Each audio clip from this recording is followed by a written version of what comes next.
The courtyard of the tabernacle contained the altar of sacrifice. Did this picture the ultimate sacrifice of God's Son? It also contained the laver or wash basin. Did this picture baptism and the cleansing of the church by Jesus? Does the detail teach us not to be sloppy in our approach to worshiping God? Let's look at Exodus 38. What were the dimensions of the altar of burnt offering? Who was our supreme sacrifice? He made the altar of burnt offering of acacia wood. It was square. Its length was 5 cubits. Its width was 5 cubits. And its height was 3 cubits. He made its horns on its 4 corners. Its horns were of one piece with it, and he overlaid it with bronze. He made all the vessels of the altar, the pots, the shovels, the basins, the forks, and the fire pans. He made all its vessels of bronze. How were the sacrifices supported while fire was put underneath? How does a total sacrifice picture Jesus? He made a grate for the altar of copper mesh underneath its bottom edge and extending halfway up to the middle of the altar. He made 4 rings for each of the 4 corners of the copper grate to house the poles. He made the poles out of acacia wood, and he covered them with copper.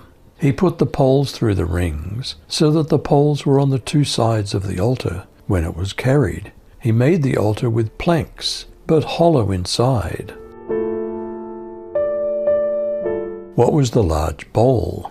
Does a wash basin picture Christians being baptized and washed from our sins? Does it picture Jesus cleansing his bride, the church? Bezalel made a large bowl, or laver, or wash basin, and a stand out of bronze, from the mirrors of the women who helped at the entrance to the sacred tent. How did the court look? Were the building materials quality or cheap?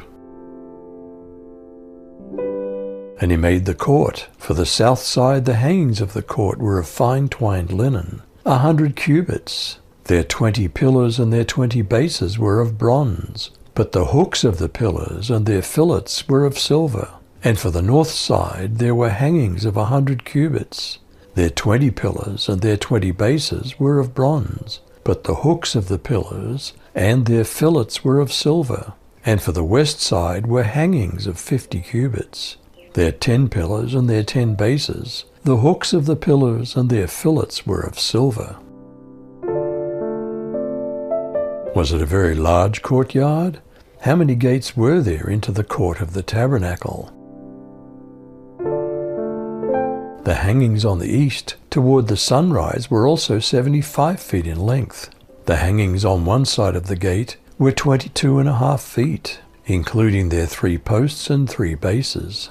It was the same for the other side. The hangings were 22.5 feet, including their 3 posts and 3 bases, on both sides of the courtyard gate. All the hangings around the courtyard were of finely spun linen. The bases for the posts were bronze. The hooks and bands of the posts were silver, and the plating for the tops of the posts was silver. All the posts of the courtyard were banded with silver. There was only one way into the court of the tabernacle. Could this picture only one gate to salvation? What did Jesus say? I'm the gate. If anyone enters through me, he will be saved. He'll come in and go out and find pasture. Were the same 3 colors used for the gate of the court of the tabernacle? And the hanging for the gate of the court was needlework of blue and purple and scarlet, and fine twined linen. And 20 cubits was the length, and the height in the breadth was 5 cubits, answerable to the hangings of the court. And their pillars were 4, and their sockets of brass 4, their hooks of silver, and the overlaying of their chapiters, and their fillets of silver. And all the pins of the tabernacle, and of the court round about, were of brass. This is the sum of the tabernacle, even of the tabernacle of testimony, as it was counted, according to the commandment of Moses, for the service of the Levites, and by the hand of Ithamar, son to Aaron the priest. Again, who were the main two skilled craftsmen involved in building the tabernacle?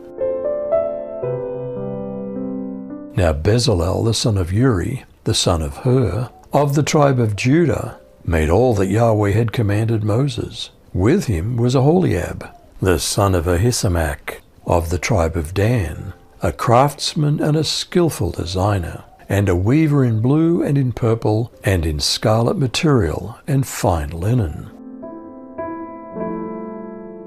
How much gold and silver was used in the various parts of the tabernacle? All the gold that was used for the work, in all the work of the sanctuary, which was the gold of the wave offering, was 29 talents and 730 shekels, according to the shekel of the sanctuary. And the silver of those of the congregation who were counted was 100 talents, and 1,775 shekels, according to the shekel of the sanctuary.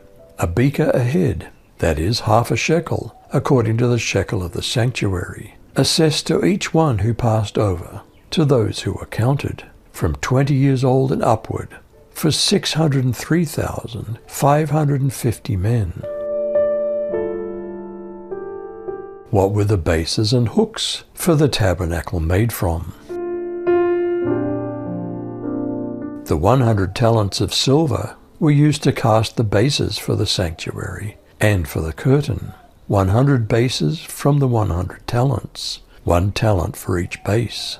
They used the 1,775 shekels to make the hooks for the posts, to overlay the tops of the posts, and to make their bands.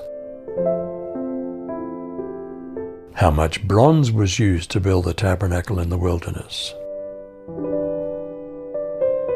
The offering of bronze was 70 talents and 2,400 shekels, and with it he made the sockets for the door of the tabernacle of meeting, the bronze altar, the bronze grating for it, and all the utensils for the altar, the sockets for the court all around, the bases for the court gate, all the pegs for the tabernacle, and all the pegs for the court all around. The courtyard of the tabernacle contained the altar of sacrifice. Did this picture the ultimate sacrifice of God's Son? It also contained the laver or wash basin. Did this picture baptism and the cleansing of the church by Jesus? Does the detail teach us not to be sloppy in our approach to worshiping God? You decide.